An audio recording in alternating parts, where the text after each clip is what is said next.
الحمد لله الذي وكفى وسلام على عباده الذين اصطفى أما بعد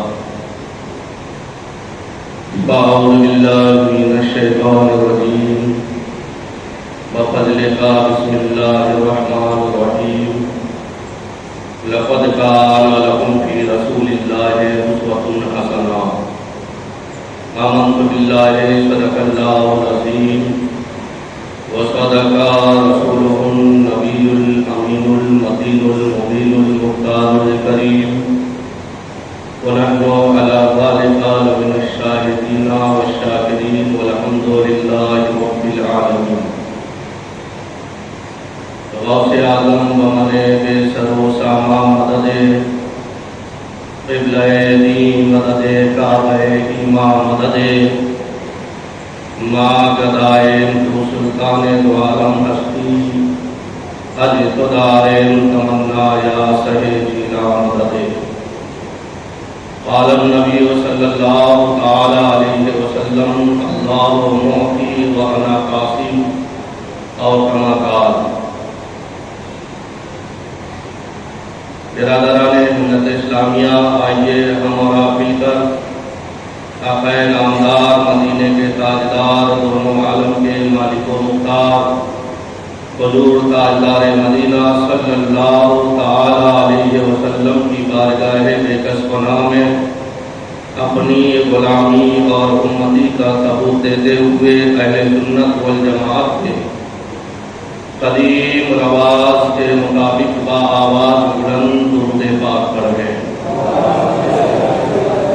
اللہم صلی علی سیدنا و مولانا محمد معدن الجود والکرم منبعل والعلم والحکم وآلہ بارک وسلم. صلو علیہ صلاۃ سلام علیک یا رسول اللہ صلی اللہ تعالی علیہ وسلم. محترم حضرات، ہماری اور آپ کی خوش نصیبی ہے کہ اللہ تبارک و تعالیٰ نے ہمیں مسلمان پیدا کیا، بلکہ اللہ رب العزت کا ہم پر احسان عظیم ہے کہ اس نے اپنے پیارے محبوب رسول کائنات صلی اللہ تعالی علیہ وسلم کے امتی میں پیدا فرمایا اور بزرگان دین اولیاء کرام کی غلامی نصیب عطا کی. تبھی تو سیدی سرکار اعلیٰ حضرت فاضل بریلوی رضی اللہ تعالیٰ عنہ یوں عرض کرتے ہیں کہ لحد میں عشق شہ روح کا داغ لے کے چلے، لحد میں عشق شہ روح کا داغ لے کے چلے، اندھیری رات سونی تھی چراغ لے کے چلے. یا رسول اللہ صلی اللہ تعالیٰ علیہ وسلم، تیرے غلام کے نقش قدم ہے راہ خدا، وہ کیا بہک سکے جو یہ سراغ لے کے چلے، وہ کیا بہک سکے جو یہ سراغ لے کے چلے. میرے پیارے آقا علیہ السلام کے پیارے دیوانوں، آج پوری دنیا میں ایک عالمگیر بے چینی اور پریشانیاں پائی جا رہی ہیں. کوئی گھر، کوئی محلہ، کوئی گاؤں، کوئی شہر، کوئی ملک ایسا نہیں ہے کہ جو بدامنی اور بے چینی کا شکار ہوا نہ ہو. ہر طرف نفسی کا دورہ ہے، اور زیادہ تر آج ہمارے معاشرے کے کچھ ایسے مسلمان ہیں جو قوم مسلم ہیں، زیادہ تر وہ پریشانیوں کا سامنا کرتے ہوئے نظر آتے ہیں. محترم حضرات، ہر پریشانی کا ایک واحد حل اللہ عز و جل اور اس کے پیارے رسول صلی اللہ تعالی علیہ وسلم کی اطاعت و فرمانبرداری میں لگ جانا ہے. کیونکہ حضرت ابوبکر صدیق رضی اللہ تعالیٰ عنہ فرماتے ہیں کہ جو اللہ کے کاموں میں لگا رہتا ہے، اللہ تبارک و تعالیٰ اس کے کام کو آسان اور منزل تک پہنچا دیتا ہے.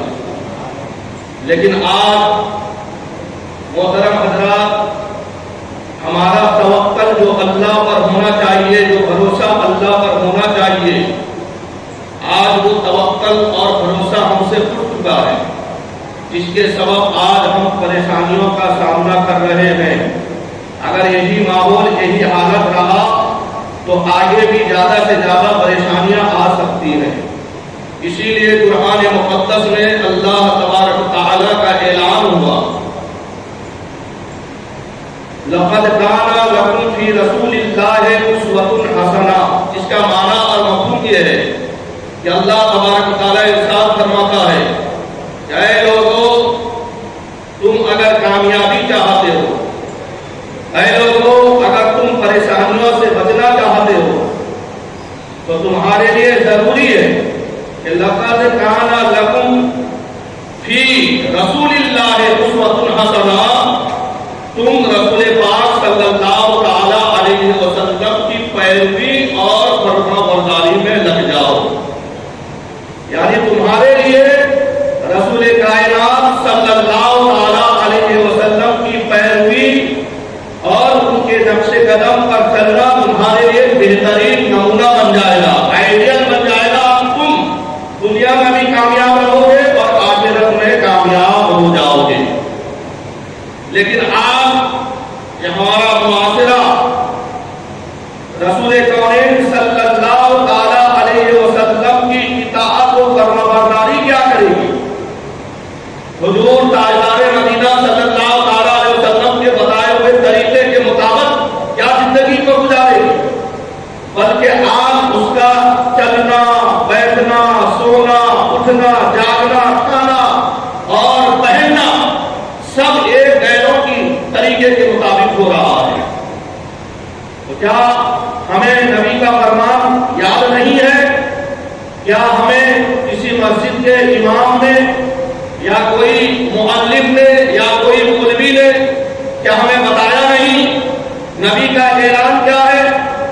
من تشبہ بقومہ فہو منہم۔ کیا اے لوگوں، دنیا میں جو جس کا طریقہ کو اپنائے گا، کل قیامت کے دن وہ اسی کے ساتھ میں ہوگا۔ تعلیم اڑوانا فرعونی طریقہ ہے، جو مسلمان ہو کر تعلیم اڑوائے، بھلے دنیا میں لوگ اس کو مطلب کہ جو ہے چلا کر کے پکارے، لیکن کل قیامت کے دن اللہ تبارک و تعالیٰ فرعون کے ساتھ میں رکھے گا۔ اسی طریقے سے بے شمار ایسے معاملات ہیں، سود خوری، جو بیاج کا کاروبار، اگر جو دنیا میں کر رہا ہے، کل قیامت کا دن ایسا نہ ہو کہ وہ قانون ہو نبی جو ہے نبوت کے ساتھ میں اس کا حسر ہو جائے۔ میرے پیارے آقا علیہ السلام کے پیارے دیوانوں، یعنی آج قوم مسلم نے غیروں کے طریقے کو اپنایا، دوسرے کے مشابہت کو اپنایا، جس کے سبب اللہ تبارک و تعالیٰ نے اس غیروں کے طریقے کو اپنانے والوں کے لیے رحمت کا دروازہ بند کر دیا۔ کیونکہ محترم حضرات، مسلمان ہونا یہ آسان بات نہیں ہے۔ مسلمان کہلانا آسان ہے، کوئی کہتا میں مسلمان ہوں، یہ آسان ہے، لیکن مسلمان بن کے رہنا اپنے ہتھیلی پہ انگارہ لینے کے مثل ہے۔ مسلمان بن کے رہنا، کیونکہ جو مومن ہوتا ہے، جو اللہ تبارک و تعالیٰ کا قربیت حاصل کرنے والا ہوتا ہے، اللہ تبارک و تعالیٰ اس کو اپنا دوست بناتا ہے، پھر اللہ تعالیٰ اس کو ایسا ہی نہیں چھوڑ دیتا، بلکہ اس کو امتحان میں مبتلا کرتا ہے، آزمائش اس سے لیا جاتا ہے، اور جس کا جتنا مقام کو اللہ بلند کرے گا، اس کو اسی طریقے کا آزمائش میں مبتلا کرے گا۔ جیسا کہ مسلمانوں ذرا سوچئے، ہمارے آقا مصطفیٰ جان رحمت صلی اللہ تعالی علیہ وسلم کے نواسے حضرت سید الشہداء امام حسین رضی اللہ تعالی عنہ، اور جن کا یاد منانے کے لیے یہ مہینہ ختم ہوئے گا تو مہینہ اسلام کا نیا سال شروع ہونے والا ہے۔ محرم کے 10 تاریخ کو جو حسین کو مانتا ہے وہ بھی یا حسین کا نعرہ لگائے گا، اور جو حسین کو نہیں مانتا ہے وہ بھی یا حسین کا نعرہ لگاتا ہوا نظر آئے گا محرم کے دن میں۔ تو محترم حضرات، میرے آقا نے فرمایا، ایمان امام حسن اور حسین جنتی جوانوں کے سردار ہیں. کس کے سردار ہیں؟ جنتیوں کے سردار ہیں. بہت بڑا مقام اللہ نے عطا کیا. لیکن آزمائش کیا ہوئی؟ نظروں کے سامنے 6 مہینے کے بچے کے حلق میں تیر چبایا جا رہا ہے. جوان علی اکبر جیسے بیٹے کو اونٹ یعنی گھوڑوں سے چھلنی کیا جا رہا ہے. اور بلکہ بات یہیں پر ختم نہیں ہوئی، خود حضرت امام حسین کے سینے میں تیر دیکھ بدلم وغیرہ کے نہ جانے کتنے یزیدیوں نے گھاؤ مار رہے ہیں اور ان کے جسم پر گھوڑا دوڑایا جا رہا ہے. جب انہوں نے صبر رضا کا جان پی لیا، اللہ تبارک و تعالیٰ نے ان کو جنتی جوانوں کا سردار بنا دیا. آزمائش ہوگی، بنا آزمائش کا کوئی اللہ کا مقرب بندہ نہیں بن سکتا ہے. اسی لیے قرآن کے یعنی جو ہے متعدد مقامات پر اللہ تعالیٰ کا اعلان ہے وَلَنَبْلُوَنَّكُمْ بِشَيْءٍ مِنَ الْخَوْفِ وَالْجُوعِ وَنَقْصٍ مِنَ الْأَمْوَالِ وَالْأَنفُسِ وَالثَّمَرَاتِ وَبَشِّرِ الصَّابِرِينَ. اللہ تعالیٰ فرماتا ہے کہ ہم تمہیں آزمائیں گے، کبھی خوف کے ذریعے یعنی جالم حادثہ کے ذریعے تم کو ڈرائے جاؤ، کبھی تمہارے کو دولت دے کر امیر بنا کر، اور کبھی تمہارے فصلے کو اجاڑ کر غریبی لے کر آزمائے گا. اگر تم اس میں صبر کر لیے تو ان اللہ مع الصابرین، صبر کرنے والوں کے ساتھ میں اللہ ہے. صبر کرنے والوں کے ساتھ میں اللہ ہے. تو اسی لیے محترم حضرات، تو میرے آقا مصطفیٰ جان رحمت صلی اللہ علیہ وسلم نے فرمایا کہ دنیا میں جو جس کا مسابقہ کرے گا کل قیامت کے دن اسی کا حشر اسی کے ساتھ ہوگا. اور لہذا آج ہم نے رسول پاک صلی اللہ علیہ وسلم کے اطاعت وہ فرمانبرداری سے کوسوں دور ہو گئے.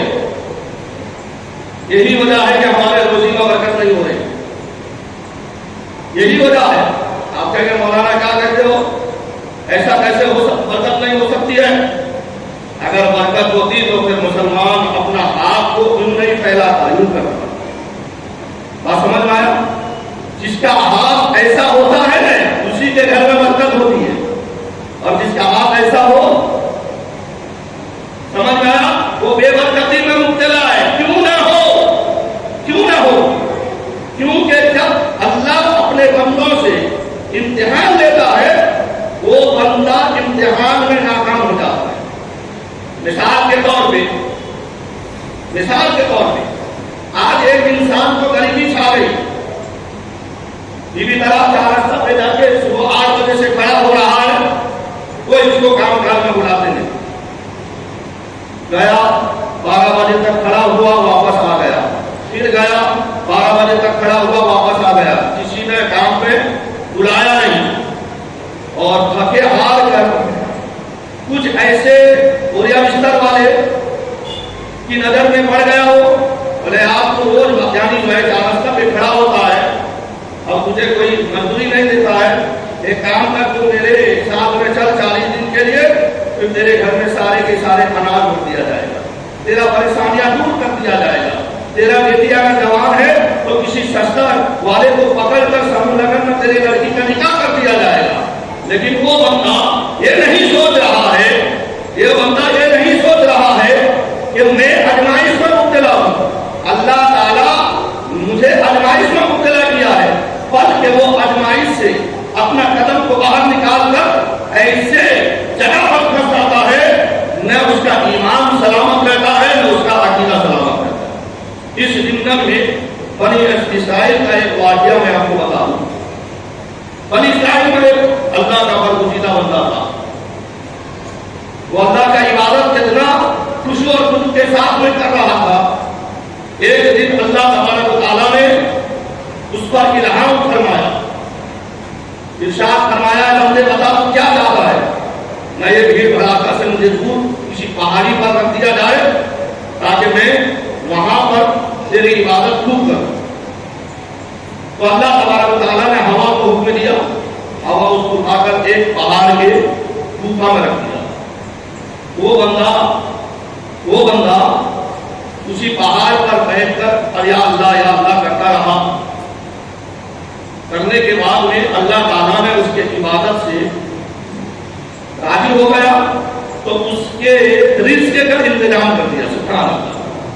کیا کیا اس نے؟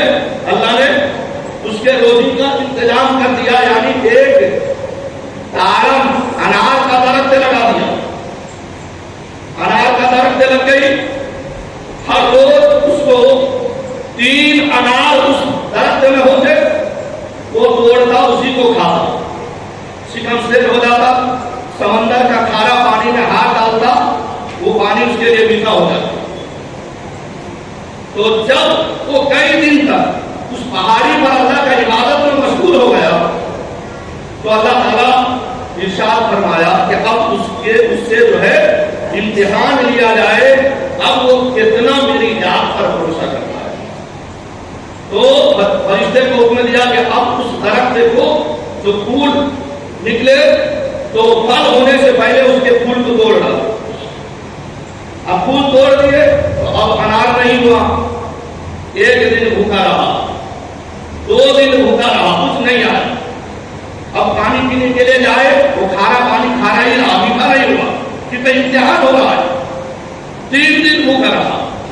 اب سوچا کہ اب زیادہ دن تک بھوکا رہنا میرے لیے ہلاکت کا باعث بن جائے گا.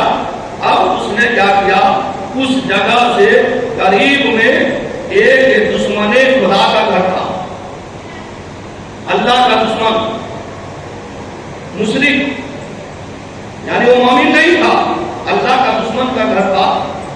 اب اس نے کہا کہ چلو اس گھر سے جا کے کچھ مانگا جائے. گھر میں دستک دی دروازے پر، گھر کا مالک نکلا. کیا بات ہے؟ میں 3 دن کا بھوکا ہوں، نڈھال ہو گیا ہوں، اس پہاڑی پہ رہتا ہوں، تو لہذا اگر میرے کھانے کا انتظام کر دیتے تو بہت اچھا ہوتا. تو اس نے 4 روٹی دی. کس کو؟ اس عابد کو. اللہ کا دشمن جو ہے یہ عابد کو 4 روٹیاں دی. جیسا ہی وہ روٹی لے کے باہر نکلا، مین گیٹ پر اس غیر کا یعنی جو ہے مشرک کا ایک کتا بیٹھا ہوا تھا. تو جیسا اجنبی کو دیکھا تو اس نے کہا، اس کے پیچھے لپکا، ہو کرنے لگا. تو جب ہو کرنے لگا تو اب اس نے 1 روٹی کتے کو دے دیا. اب کتا روٹی کھایا، جتنے دیر روٹی کھایا اتنا دیر خاموش. جیسا روٹی ختم ہو گئی پھر اس کے پیچھے لپکا، ہو کرنے لگا. اس نے دوسرا روٹی بھی دے دیا تاکہ کتا بچکا نہ مرے. وہ کتا دوسرا روٹی بھی کھا گیا. پھر جیسا آگے بڑھا تو پھر اس نے بھوگو شروع کر دی. تیسرا روٹی بھی دے دیا، چوتھا روٹی بھی دے دیا. اب وہ کتے 4 روٹی کھانے کے باوجود پھر اس عابد کے پیچھے پڑ گیا، بھوگو کرنے لگا. تو وہ عابد مڑ کے کتے سے کہتا ہے کہ ارے بے شرم، تیرے مالک سے 4 روٹی مجھے ملے تھے اور میں نے تجھے 4 روٹی دے دیا، پھر بھی تو بھوگ کر رہا ہے. تو اللہ تعالیٰ نے فوراً کتے کو بولنے کی طاقت عطا کی. وہ انسانی شکل میں بولا، ارے مجھ سے زیادہ بے شرم تو ہے. اللہ کیا کہہ رہا ہے کتا؟ مجھ سے زیادہ بے شرم تو ہے. جب پوری زندگی تیرا پالنہار رب العالمین اس پہاڑ میں تیرے کھانے پینے کا انتظام کر دیا، کچھ دن کے لیے تجھے آزمائش میں مبتلا کیا اور تو امتحان سے ہٹ کر اسی پروردگار کے دشمن کے یہاں مانگنے آ گیا ہے. ارے میں تو اپنے مالک کے دروازے پر رہ کر مالک کا دیا ہوا مانگ رہا ہوں، اور تو تیرے مالک کا بھروسہ چھوڑ کر تیرے مالک کے دشمن کے یہاں پہ مانگنے کے لیے آیا ہے. ارے میں بے شرم نہیں، اس سے زیادہ تو بے شرم ہے. اس سے کیا ہمیں سبق ملتی ہے؟ ارے بولیے، کچھ سبق ملی کہ نہیں ملی؟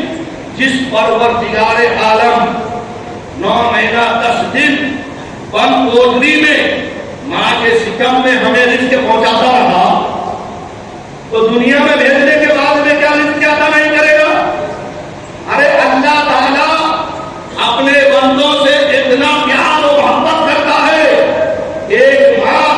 جس طریقے سے اپنے بچے سے پیار کرتی ہے تو 70 ماؤں سے زیادہ اللہ اپنے بچوں سے محبت کرتا ہے۔